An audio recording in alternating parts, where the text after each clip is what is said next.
have in emotions like pain, trauma, happiness, or disappointment. Picture this, everyone. So this guy right here, Tariq St. Patrick, right? So you all remember the ending of the finale, right? Yeah. When we had Tariq pointing the gun. We didn't see that. We didn't see that at all. But we know that Tariq killed, the guy. So what would you do?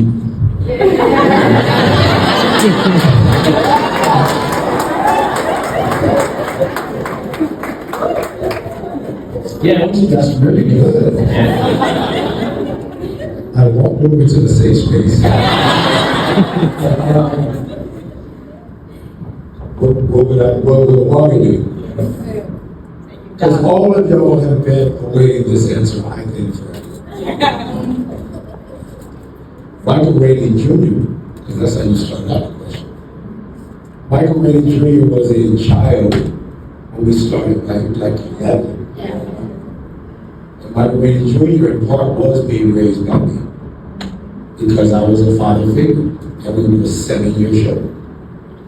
So he in large part was a son to me, being shared obviously with the blood son Brave. Right, we're in a social media world, so y'all know Brave and most of y'all have seen Brave. And Michael Rayleigh would hang out with Brave, who is now 10 years old, and Brave was 2. Michael Rayleigh and I had to hug each other all day that day.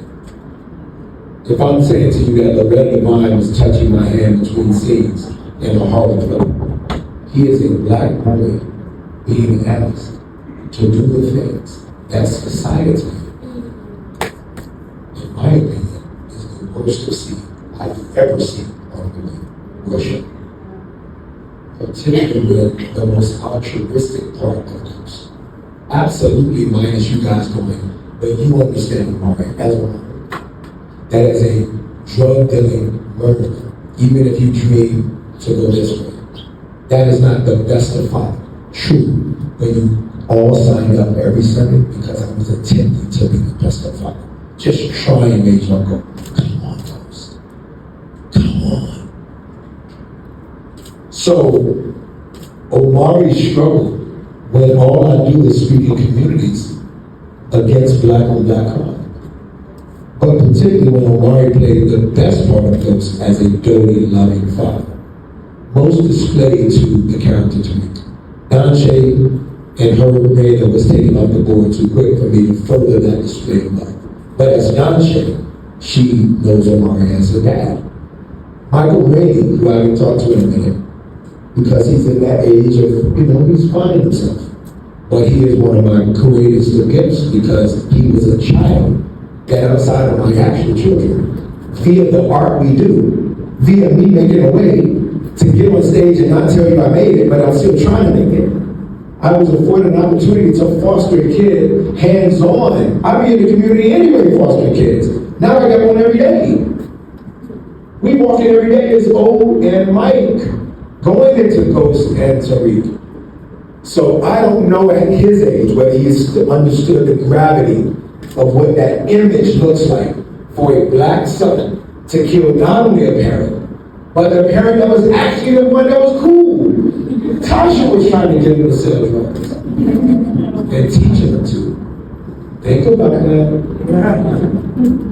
Those were the good parents. Those cried in that way. Am I wrong? You gotta stay open if you're gonna play characters so much to the point that when I say Ghost was the good parent, you can't give that look. Because I played all the parts of the person. So you can't eliminate a person being good. What his brilliance was, find Omari, because he's the right actor. Now that we found him, Omari played this guy that other actors might make it, where you would go, I didn't like that part. By the way, that part and that show wouldn't have been watched past 2 years. Wouldn't have been watched. So I have to make that Ghost with a good parent. You can't give that look to me. Do you understand that? You get it. You get my point. I'm not picking about you. You get it? So Michael Rayleigh, guys, has been asked to do a job of embracing that he's still a good son, even if he what? murders his father. Because once he decides he's not a good son, then Michael Rainey stops performing properly as Tariq. His body moves different for his spinoff. He's still there. He's at, I either kill Ghost or I kill Omari. I'm confused as to who I killed. This is crazy. And Omari was my dad. I should maybe not even call him for 5 years. Imagine what he went through. Imagine what he went through. So we can make it fun and games all we want. But the reason that show is so Shakespeare, it's so riveting. And when I would tell Black Americans I felt with Shakespeare, I don't know if they caught it. But I think you guys, even with lack, and sometimes not having an opportunity for the education we have an opportunity to have, I think y'all get why I would say Shakespeare. That thing was Shakespeare. So I always said it, not knowing how the show would end. I said it so that journalists could go, so when it ends of tragedy, did Shakespeare not? I said it. I said it in interviews by year one. It was Shakespeare. I was trying to get everybody to embrace. It was such a different kind of show. It doesn't mean every actor thinks like Omari. And it doesn't mean that Curtis Courtney thought that when they hired me to play quarterback that I was going to scramble in a way that my God and my life and journey and family have allowed me to giftedly scramble. I scrambled differently. You said it. I'm a journalist major who is a poet turned into actor, but also athlete and street kid who fought every day growing up. I never was in a fight. And then I'm super educated and been in a bunch of rooms with white people. That's close. That's what we was. So what I would do, and this is what y'all can wait for, I would obviously raise the son to the point where when I said to read, when he said, teach me the game, I would have obviously, as Omari, if Brave ever said that to me, but you got to incorporate Brave in this if you're making me Omari. I would have said what I said, which was, I'll kill you before I let you, what? Join this life. Y'all just remember the sexy line, teach me the MFA game. Because that line was the one. Scotty sometimes gets mad because Michael was made the one, right? But Michael was the one. Scotty was the two. Sometimes that line is the one. Tariq had the line in that one. Sometimes your castmate has the line. You go, oh, no. But it's still tense. You still get mad. I had a retort. I said, I'll kill you before I let you in this game. But he had the line. So everywhere I went, everyone for years, people like, go, teach me my game. It's the line. The line worked. What a great line Courtney wrote. Honor the line. But I don't have to honor the line if it were Brave. I'm crossing the line. And jacking it and Kitty would be not on earth. So when I appreciate you asking, because you're reminding people of what I have to juggle. And I have become a papa to him. So it was as if Brave was there minus the blood. And minus me being in the early first 11 years of his life. I was in 11 on, 12 on. But that dude was a preteen, guys, when we started. He then was headlining the show. After killing the father, which is not a great image on television. Am I wrong? We don't think about it because the show is so riveting that you go, yo, I'm still waiting for you to come back and get to eat that. Guys, I struggled as Omari with that reality of chant, never a comment when I'm walking to public, because I'm still seeing Michael Rainey being asked by script, kill Omari. Not Ghost, kill Omari. That dude has been loved up by me. And an actor is a good conduit, right?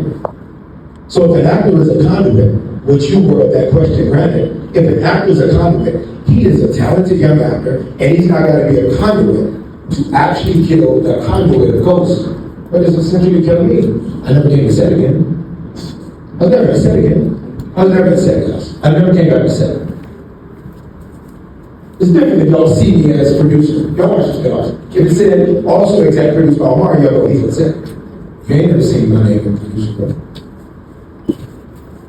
So it's a massive divorce between me and the child who was asked to grab a gun and go bang I can always find my grave.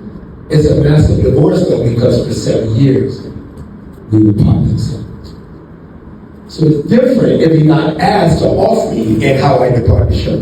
But to off me and go find it riveting, yo, that dude got death threats as a kid after that scene. He got death threats. He did that ghost. Ghost is so not real.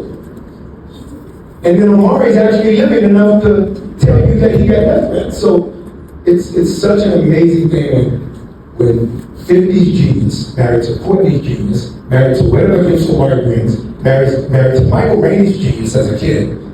And even if that means that me and Tariq and Joseph, all gifted, and whoever else was in scenes directly with him, had to get him up to a place where he was trusted with. So in this script, you're gonna grab a gun and you're gonna shoot Omar. So Michael Rainey shoot goes, yeah.